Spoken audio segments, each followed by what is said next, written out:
Hello everybody, my name is Safi and welcome to Overcoming the Diet Mindset podcast.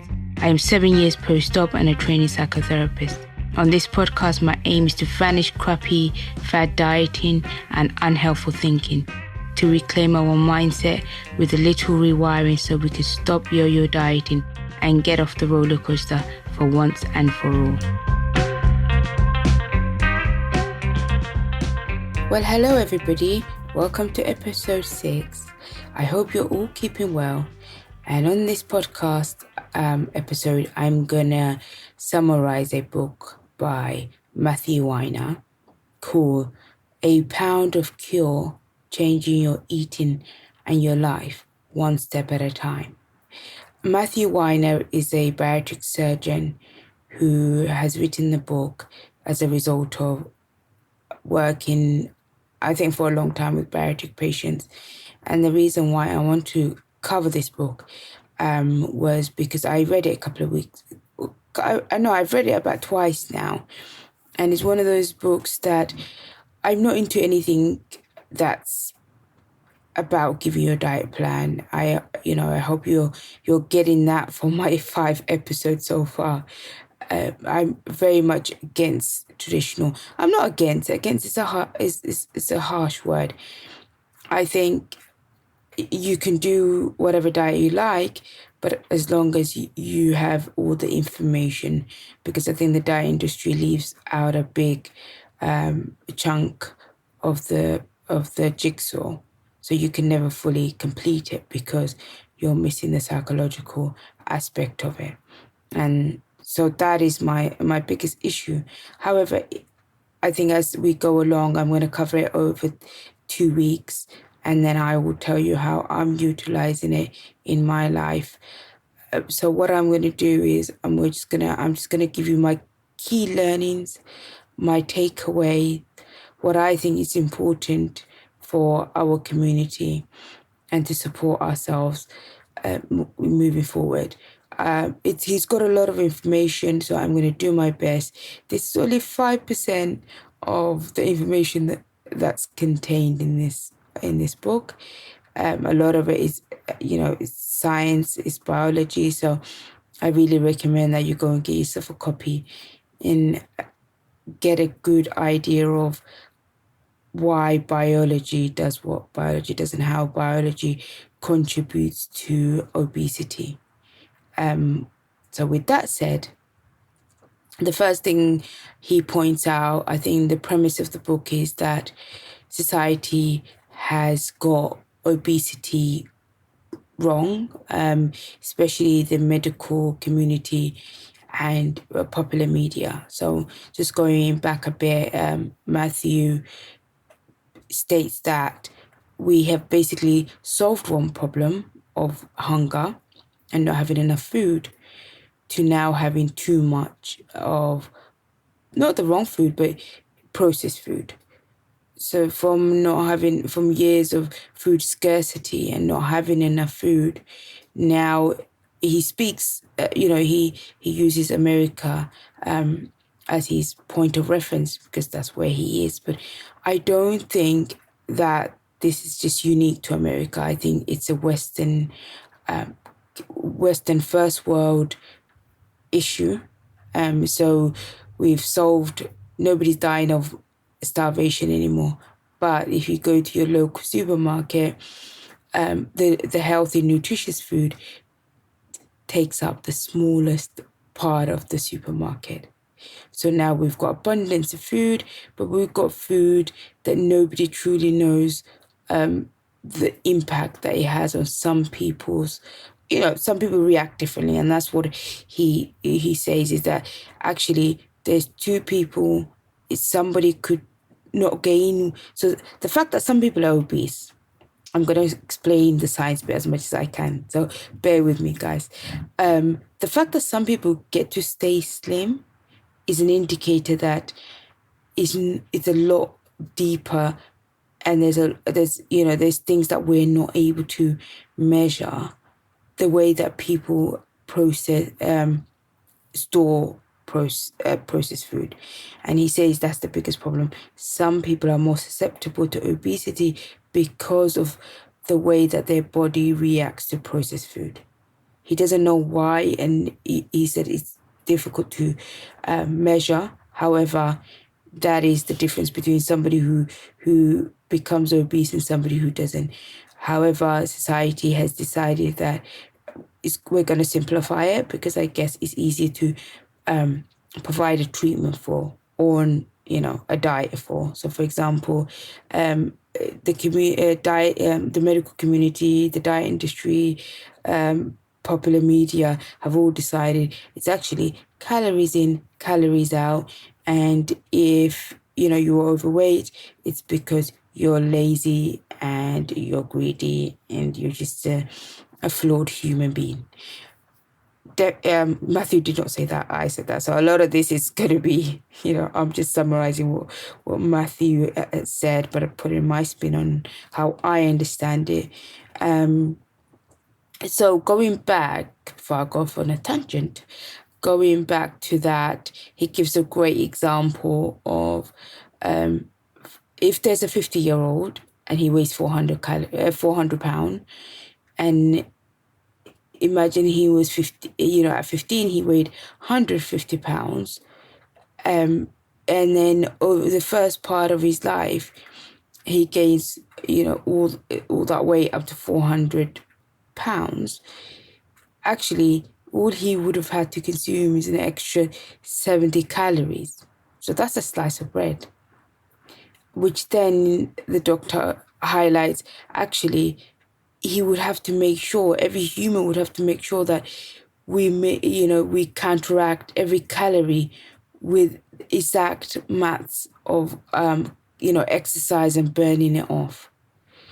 And I don't think that's, there's nobody, it wouldn't work, because we all know somebody that can eat all the donuts and all the, eat so much. We all have got that family member, that friend.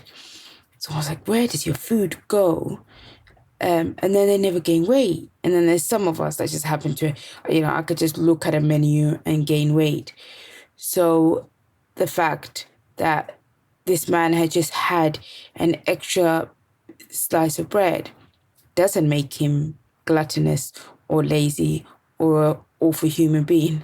It just means that for whatever reason, whether it's genetics, whether it's environmental, whatever it may be, that individual just happens to store weight in a different way.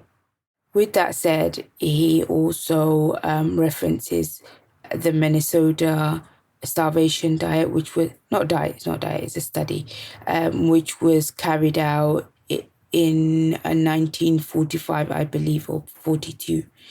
And the participants were a group of men that were originally meant to be going to war. However, they decided to partake in this study. And originally the study's purpose was to see what happens to people if they don't, it was about famine and what the impact famine was having on people then when we had food scarcity, when we didn't have enough food. So these men who had, I'm guessing pretty fit, because they were going to go to into the army. They must have been young men. So they had all gone into this treatment or this study, and were given very, very little calories, or they were given very little food. So after the study, it was found that depression had increased. They started to develop binging and purging. Their energy had dropped so much that for fit men, they were sleeping a lot. They were obsessing over food. They were constantly talking about food that they used to enjoy. they would try to make their allowance of food stretch, so it became all-consuming. And I think if you've ever done any restrictive dieting, you would know that feeling. I definitely know that feeling of when you just, all you could do is just think about food. And I used to end up watching so many TV programs, Food Network, and I was just obsessed about food. I would want to feed everybody else. So my family loved it because I would just go and feed everybody. I would cook, and it wasn't just normal cooking. I would make elaborate meals, and I would get up in the morning and season the meat and so on. So yeah, no, definitely I understand that, but it's because it's your brain and it occupies every part of your being.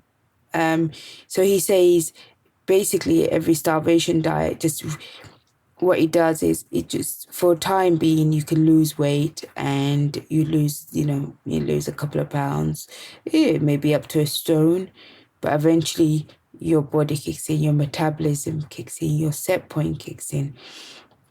And he says ultimately we all have a set point, and that set point, every time we go on these diets or these starvation diets, our set point, our body needs to combat that by increasing our set point.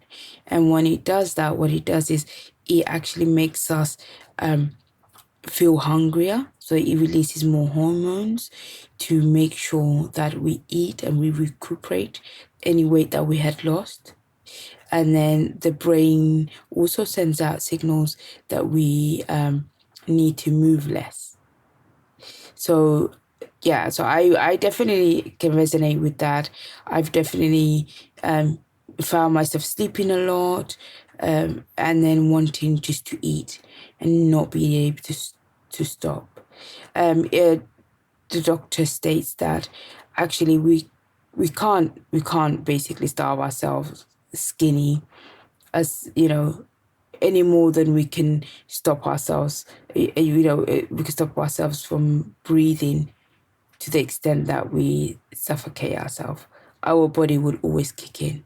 So with any kind of restrictive dieting or starvation inducing diets, our hunger will always overtake. Our drive to stay alive will always be stronger. So going back to set point, he explains it as that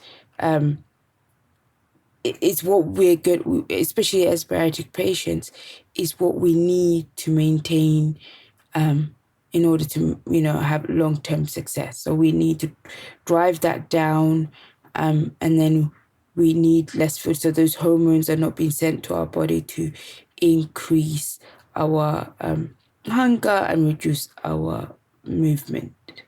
And Matthew, in his clinic, provides, I think, a selection of weight loss options. So, for example, he said he does weight loss surgery, but then he also has different plans for people who can't have weight loss surgery or don't want to have weight loss surgery. And they use a pound of cure, and I think pound of cure was actually born out of, I heard him say this in an interview, was born out of him putting this program together for people who couldn't have weight loss surgery or didn't want to, or perhaps regained after weight loss surgery. So then they can use that to reset their set point as well. So he talks about using medication along with this plan in order to reduce the set point for individuals that lose weight. And then over a year, weight usually comes off. Definitely not at the speed of weight loss surgery. And he says that weight loss surgery is, even though the medication he talks about, I think his book came out a couple of years ago. And this is very topical because the medication he was talking about is the medication now it's all over the news at the moment. The injections that were used for diabetes that are now being used as a weight loss medication. So I guess for a long time it was used by medical providers under medical supervision who monitored, which I think is definitely the accurate way to use it and is the way to go going forward.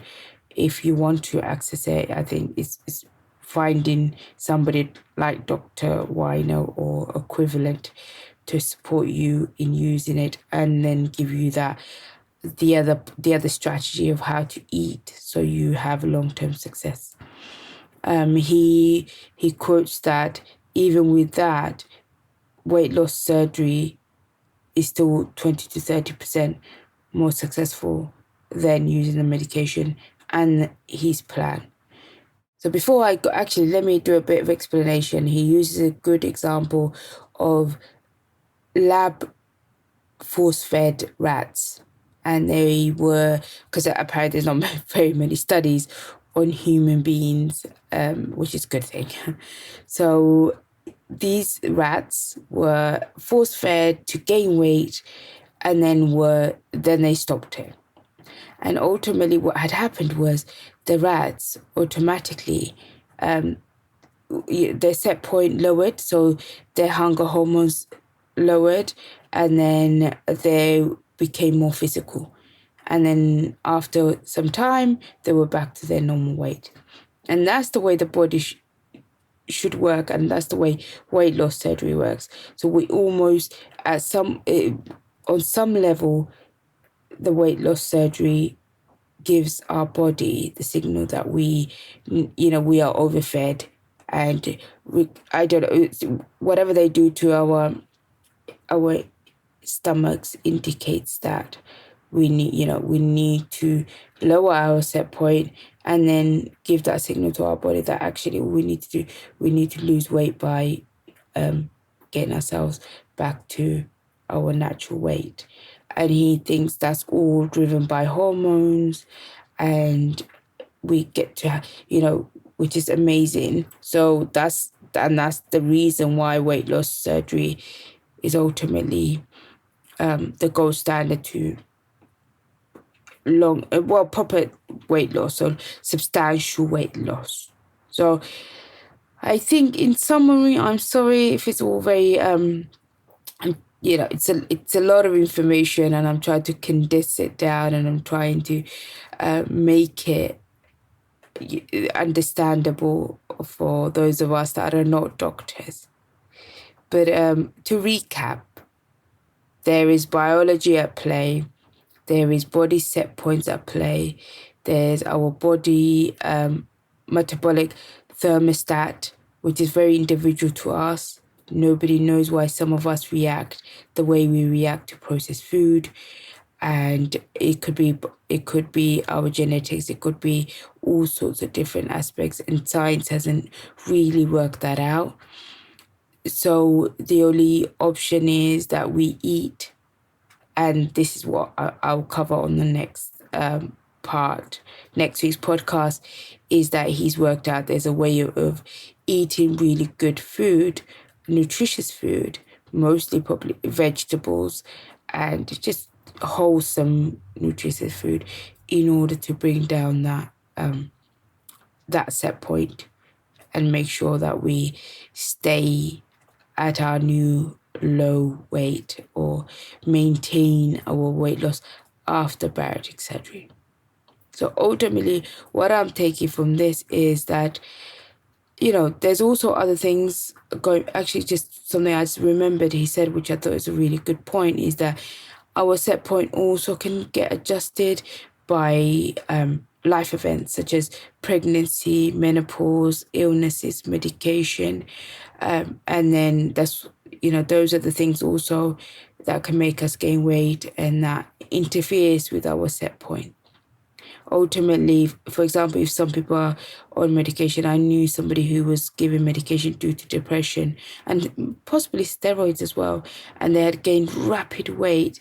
But after they, were weaned off the medication, their weight did go back to not normal, not to, not to the level of the rats, but it does, they lost the weight, consistently but very slowly. So there's a lot to it. It's never as simple as, you're lazy or you don't eat, you eat too much, so yeah. But I recommend that you go read the book, and also he has so much information available online. He explains it beautifully. He distills information really well, and check him out on YouTube. There's also people him. Can you delete that, James, please?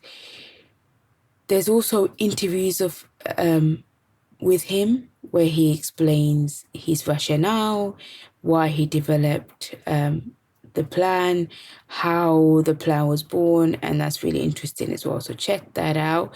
I think my level 10 life on YouTube has a really good interview with him. I think she's actually done 2 interviews with him. I don't know if he was her surgeon, but her channel is called My Level 10 Life.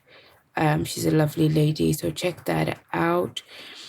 I think I'm going to leave it there. Next week, I'm going to cover his 12 points on how to work with your unique set point and bring that down in order to, if you've got weight loss, if you regain, to lose the regain, to get ahead of, developing a new way of living, a new understanding of how to maintain this weight for the rest of your life. So that's very exciting. So I will leave that there. And then it's time for lessons from the counselling classroom. So today I want to talk about DBT, Dialectical Behaviour Therapy. What's that? I hear you cry. So DBT is a modality, a cousin of CBT, that was born out of supporting patients who had personality disorder.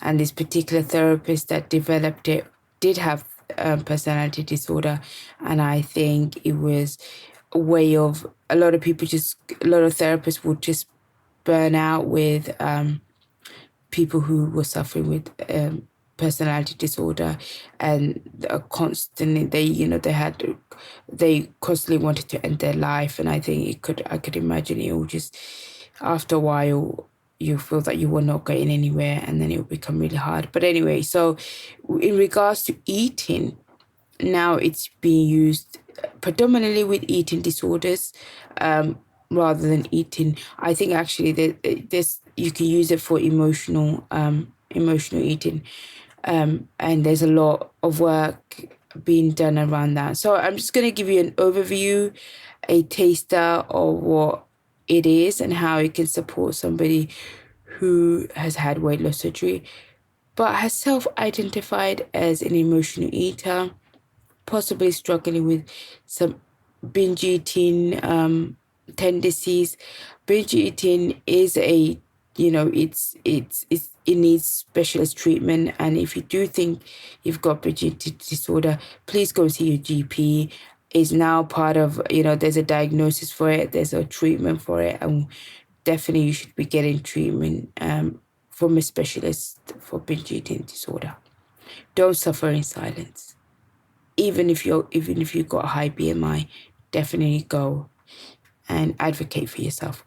So anyway, the way it works is that it's usually run in groups, and then there's also individual. So there's a 2-hour group, and there's an individual session, and there's a lot of homework. There's a lot of being part of a group, and I guess being part of a group, it's always really helpful with that. You learn from other people, you learn coping mechanisms from other people, and it's just nice to not feel like you're the only person going through it.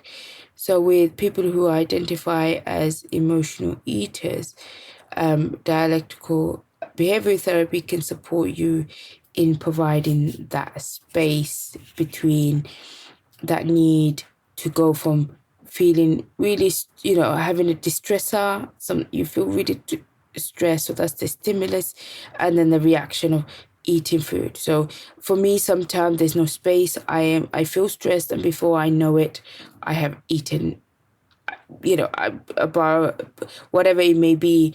I can't remember what happened between the moment that I had a stressful phone call, or I read an email, or whatever it may be, to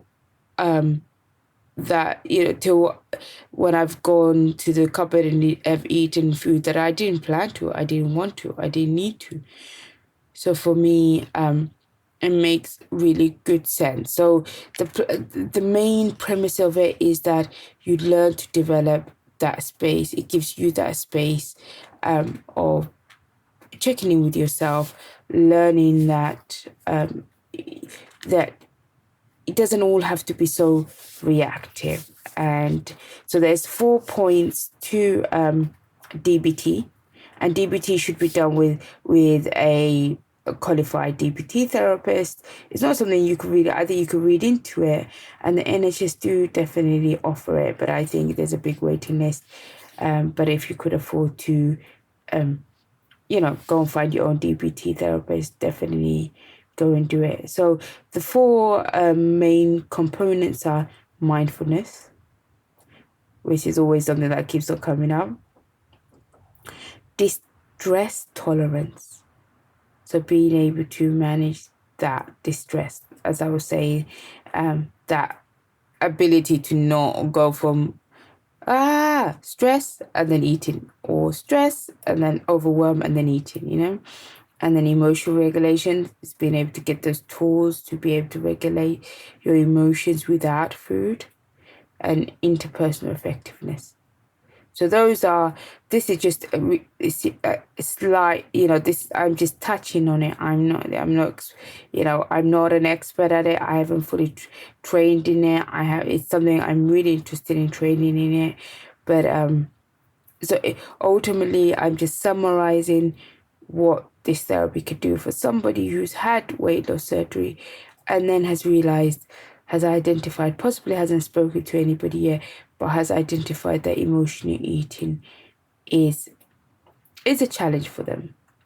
So with dialectical behaviour therapy is gonna give you, number one, mindfulness is always going to be, I think it's something that's just going to run through this, it's a theme that's always going to be coming up in being able to process emotions, strong emotions, and building up that resilience.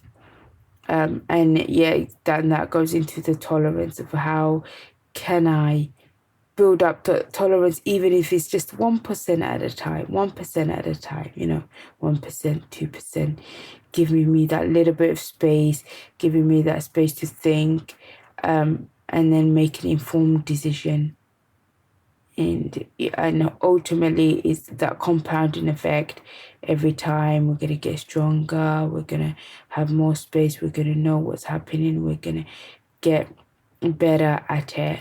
And so you do activities like, how to distract yourself, read a book, do something else, go for a walk, listen to some music, and it also says contribute. So contribute is another one that says if you do something nice for somebody, it also allows you to get out of your head. It ultimately makes you feel, it gives you those endorphins and makes you feel happier and less overwhelmed, to give you that, that space of saying, okay, I'm gonna wait a second to see if I really do want to eat that food. I was watching a YouTube video about it, and this therapist explained is something as simple as wishing somebody happy birthday on Facebook gives you that minute, takes you out of that place of feeling overwhelmed and then just being in your head. So ultimately, DBT is it's quite a lengthy piece of work with a with a professional sometime. DBT traditionally was run by two people at the same time. It also has phone coaching. It's quite comprehensive. I haven't received it I haven't fully studied it, so I don't know, but I have had some really good feedback. I have spoke to some colleagues and peers that have had it, and also it's used in addiction as well. So I think it's a really worthwhile modality to look up, a therapy type to look up if you are currently experiencing distress or emotional eating and you think, oh, something's happening here, and I don't know, there's a connection between why I eat and the emotions, and I'm not able to meet those emotions myself. So it's definitely worthwhile. You are worth it. Tap into it, speak to your GP about it, and go from there. The next part is food for thought. So in this week's food for thought is, if you've forgotten what food for thought section was or part was, that I get something that has given me food for thought on social media from the bariatric surgery community. So I come across the post, and this individual wrote on their post that they really regret having weight loss surgery. And this individual self-identified as a happy, chubby person that went into the operation and then came out as a mean, horrible person. And they go on to explain that they've developed a drinking, that they've become problematic drinkers, they become alcohol reliant. And I think a lot of us commented on it, and I couldn't see why the person was labeling themselves as a horrible person. And I'm guessing why they say that is because, the consequences of being under the influence of alcohol, we know can alter the individual that you are and how you behave. But ultimately, instead of saying, okay, I've lost weight, but then I've now found a new coping mechanism. So food was taken away from me, and then now I've turned to alcohol. I'm not the problem, It's so instead of not blaming, is what worried me, or what I was alarmed about, is the way we're so easy to blame ourselves, so easy to label ourselves as bad person, a weak person, a failure. No, you've just now found a new coping mechanism. Maybe you don't like some of the things that you do when you're under the influence of alcohol, but that's okay. You've identified, you've posted about it on social media, there's a problem there. So just remove that spot, the prickiness of it, or that strength of hatred in that message of oneself. Okay, let's just relax that. Let's turn that down. We don't like the behavior, but it's not about us, right? That person wasn't one person before surgery and is not a new person. They haven't had a brain transplant. They're exactly the same person. So I just think just the place of kindness is what's missing in our community when we speak about ourselves. And nobody's happy being in a place of judgment, especially about ourselves. We're not in a happy place of being when we're judging other people, nor are we in ourselves. So to that person, I say to you, well done. I salute you. You've identified that there's an issue that you need to deal with, and you will. But you're a smart person. You're a valued person. You're a valued part of society. You are valuable. You are a wonderful contributor to society, and I am sure that you are loved and deeply valued. So just now, what do we do with this current challenge. And in my post, I went, go speak to your GP, speak to your, speak to the people that you had surgery with. Can they give you therapy? Also, there's AA, which is amazing, and I know a lot of people who've had great success with it. Our addiction transference is not an unusual event after weight loss surgery. It's to be it is almost to be expected. So, just taking out that language, my God, that intensity of, I could read it. And I'm sure I have posted, I have in the past have posted stuff like that about myself. And, I just want to give everybody, including my old self, a cuddle and say, it's okay. None of it is that serious. We're all going to work it out. Well, that's it for today, and I will see you next week for the second part of Pound of Cure. I hope you have a wonderful week. I appreciate you for being here with me. I hope you got some value from this episode. If so, please give me a review. It will make me super happy and support others from our community to find the podcast. Share it with your Barry bestie. Connect with me on Instagram at Gastric Mindset. It'll be wonderful to hear from you.